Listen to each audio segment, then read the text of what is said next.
Today we have Wray with Vaughn Wray Funeral Establishment. So man, thank you so much for being the first guest on Let's Just Talk About It podcast. I'm honored, brother. I'm deeply honored. Yes, sir, I'm man. deeply honored, man. Yes, Thank sir, you, man. I like being the first at things, so I'm honored. Absolutely. Yes, sir. Man, I love to jump right into my interviews, Eric, to have those genuine conversations with genuine people just like yourself. Sure. And I love to ask this question first, man. Where you from? Well, I'm born and raised in Portsmouth, Virginia. And I went to Norcom High School, and I grew up in a section of Portsmouth called Cavalier Manor. You know anything about Cavalier Manor, and you know that it was out towards the Chesapeake area near the line. My grandparents called it Victory Manor. Okay. So that's old. So I can go old school. On the other side, See, yes. I stayed on Alcindor. So I was at 512 Norcom Circle, Portsmouth, Virginia, 23704. Yeah. And so that's pretty. That's where I grew up at. So I'm from Portsmouth. I've been around this area for a long time, and as a kid, this is how I kind of got into this, kind of how I transitioned. So, but that's where I'm from. That's what I do.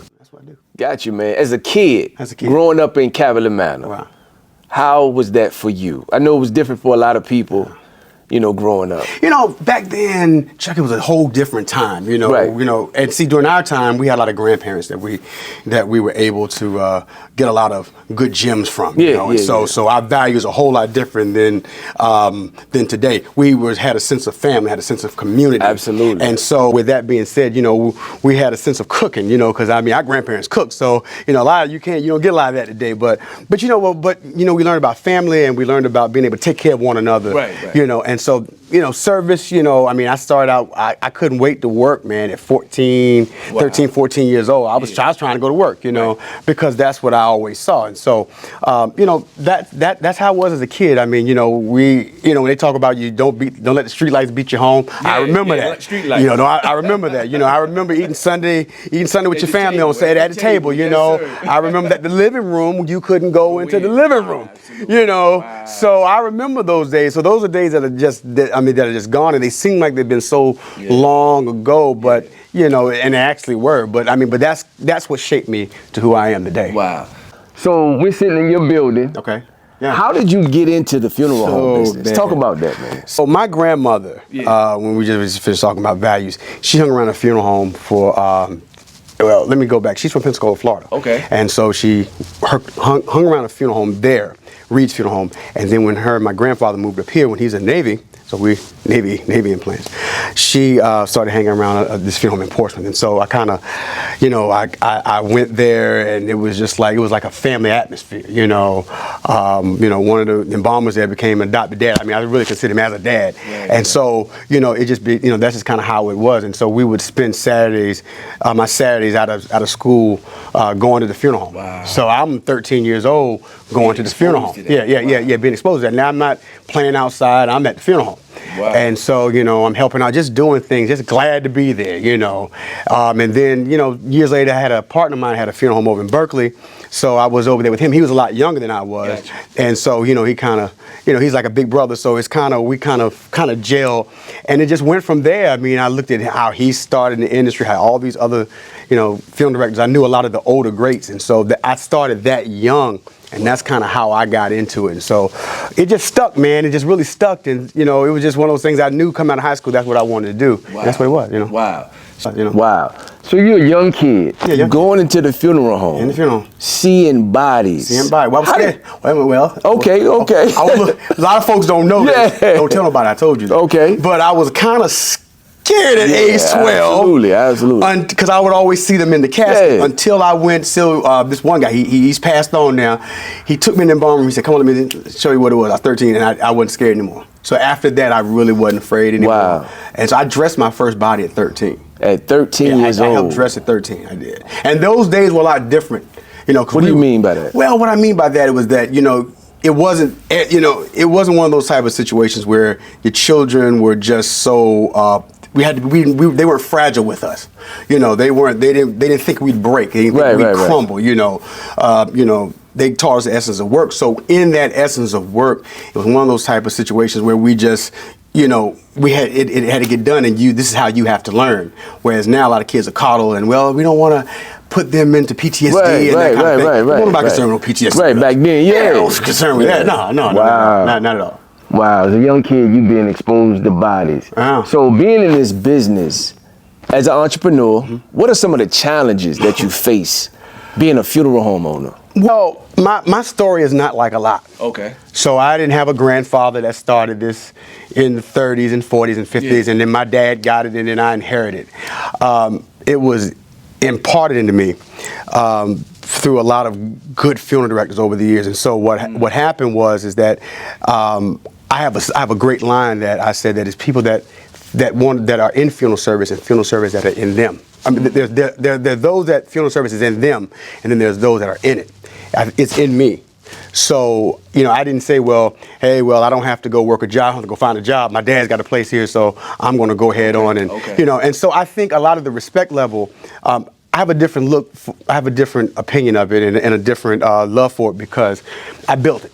This is something I built. I built this. And a lot of people don't really see a lot of things built from the ground up. Most things have already been here, established before you and I got here, and we're just seeing just the whole evolution. We didn't see the evolution of it. We're just seeing the benefits of it. So how I started, that's been a challenge, first of all, because now you're a new kid on the block. You don't really have that name ID. Gotcha. And these are just people that you have relationships with that now you have to try to break into a market of people who have traditionally been with somebody else. Hey, so Funeral Home Hayes always buried my mama. So how am I going, how am I going to break into that? Like Funeral Home B has they've served us for over 100 years. That's all we know. So and so has a bigger building than us. So how do we break through that? And I would tell you the challenges have been just being able to stay consistent, but also give your message, that genuine message, and be a cut above everyone else. Because I didn't think so, man, with, so much going on, people going away from here, as we call it, that it wouldn't be a problem, a challenge, that is... Well, and you would think that. Yeah. You would think that. One would think that, but people have such loyalties to we are creatures like of habit. Churches, like churches. I've been a member of this church all my life. No matter how bad it gets at that church, I don't care what they do. I'm gonna still go there. And that's why why are we doing that? And so because we're afraid to try, we're afraid to try something different. Wow. We're afraid to do something outside of the norm that defies our logic of thinking. We have to think on the way that we've always thought that way. Not outside the box. Not outside the box. Outside the box. Wow. You would think, man, that it'd be a lot of, money, I guess money for everybody, so to speak, because there's so much death out here today. It is, and with the death, there are a lot of people who don't plan. There are a lot of people who don't have money. I would get calls from people who would say, hey, we don't have any insurance. I get those all the time. I used to get them a lot more frequently than I do today. We help families all the time. There are people who shop. People don't realize that, but there are families who will call 25 different places until they get the best deal. And my conversation is, I don't price bid because I put a lot into what we do here. And so while I will help whoever wants to be helped, but I'm not going to price bid with you because this ain't about, I'm not going to reduce the talent and the love I have for the industry to just $1.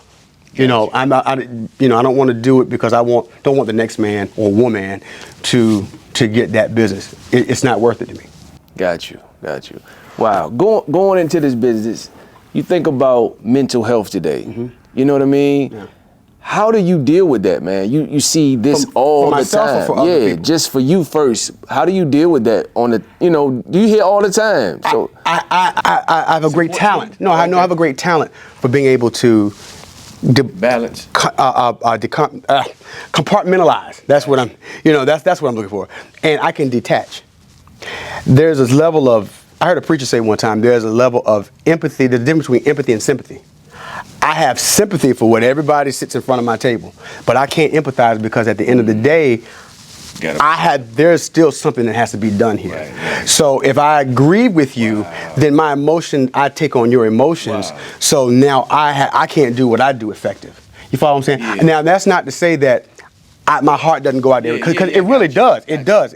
But at the end of the day, it has to be a separation. There's still, and I'm not so separate that I can't have compassion. Gotcha. I can have compassion all day long, you know, and I can, and what that means is compassion, saying that it's a certain way I say things to you, certain ways I handle you, in certain ways that I am communicating with you. So I'm going to because when they talk about, there's a thing called DABDA, when they talk about death. There's what is it? Depression. Denial, anger, bargaining, depression, and then there's acceptance. Yeah. The funeral home, I believe, because I tell people we're not mental health people, we're not counselors. Yeah. I'm going through the whole denial phase. So we're the first phase. So if this phase to lay the person to rest, that helps the other phases. You know what I'm saying? It's like if you're in denial, or if you're headed, even bypass all of them, headed to depression. But this is the first step in acknowledging the realness of it. So I have to make this as painless as possible. Wow. You know, it's gonna still be pain, but I can't. It's no way that I can sit here and try to, you know, help you through this level. This is just a step. Yeah. Now there's some other professionals that can help you with the other stuff. Wow. You know, but a lot of people do remember this because they'll say, you look at my Google reviews. He made it easier for me. He made it easier for me. Got you. He made that time so much easier for me, so they can transition to the next phase. Yeah. That's good. Man. I like that. Yeah, I can't go with you to every phase. I can just go through this one. Wow. Yeah. So, what would you say to families? I know you mentioned it earlier. You've helped a lot of families. What would you say to families right now that are listening, that to prepare themselves for what's inevitable? You know what I mean? Because sometimes we wait and then we got to get insurance, you know. So what would you say? Yeah, I mean, first of all, just because you're going to plan does not mean that death is going to happen tomorrow. Yeah. You know, I'm 44 years old, but I'm always gone. I'm always doing things. I could be on a plane could fall. You know, I could be driving somewhere, I could be walking into a store, folks start shooting, you know, it's the roads. So it's like you just never know what could happen. Right. So because I'm planning doesn't mean that it's gonna happen tomorrow. Right. You know, you know, it's something that only the Lord knows, you know.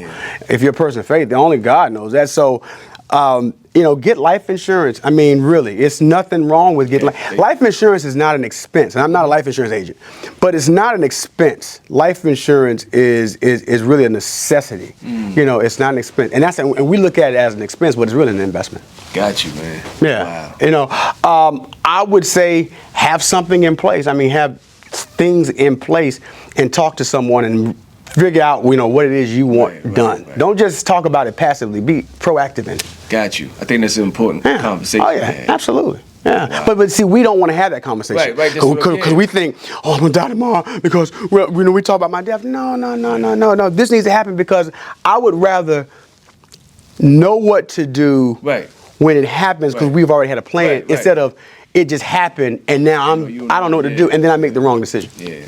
Your family members fussing and fussing about things, it's probably. Yeah. I can tell you some. Yeah, I bet. Tell you some stories right in this building. But anyway. Wow, man! If you could go back, would you change anything? Why would you ask me that question? I would go into law. Man, talk about it. No, man. Well, that is a second. That would be a second question.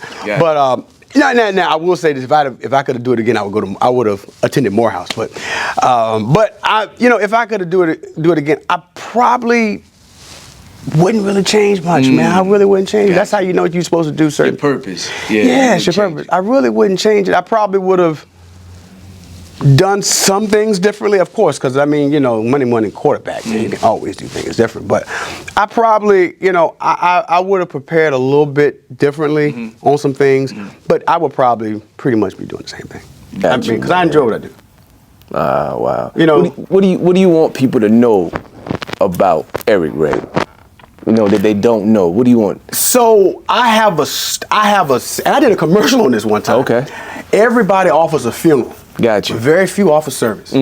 So I want folks to know that if, you know, they select me, I am a day and night person. Wow, you on call. Well, no. While they're asleep, I'm still thinking about what's going on for their service.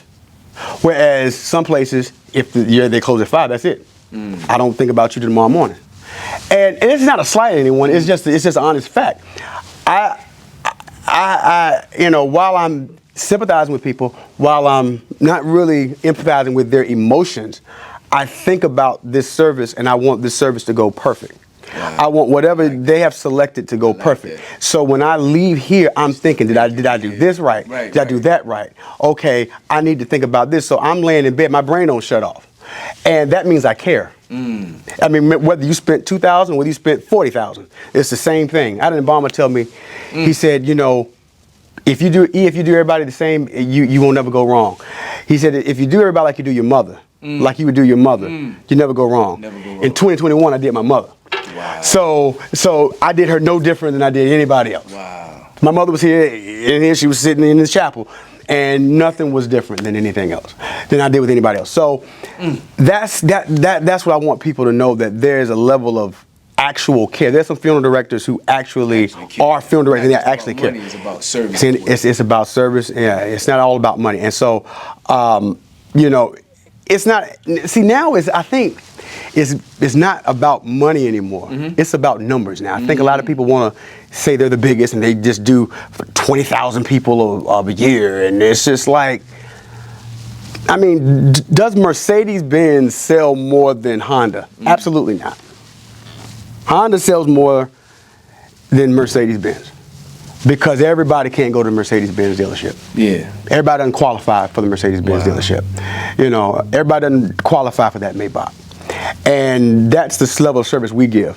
So then there's Honda, there's Toyota, or let's just say there's Walmart, and then there's Neiman Marcus. We like to be the Neiman Marcus. Got you, man. We're the Neiman Marcus. Because when you come here, from the remains, prepared from every other thing we put our heart and soul in, that's what you get. And every penny you pay for, you get every penny you pay for. So it's about excellence. It's about excellence, yeah. It's about excellence. Yeah. And people talk about excellence, but I mean, what is excellence really? Excellence is you will see quality. When you put things side by side, you'll see the quality before anything else. Got you, man. So how can people get in contact with you? Well, I'm at 757-327-4400. I'm at 5873 Poplar Hall Drive in the city of Norfolk, right down the street between Calvary Revival and Costco. I'm www.evaughnray, EVAUGHNWRAY.com. I'm on the web. You can find me on Facebook. You can find me on Instagram, on social media at Vaughn Wray. And you just reach out to me there and you get me. So. You have a slogan, right? Yeah, the slogan is the landmark of quality. Landmark of quality. Landmark of quality, that's it. Man, I appreciate you, man. Appreciate you, man. Thank you so much for being on Let's Just Talk About It podcast. Thank you, man. Appreciate it.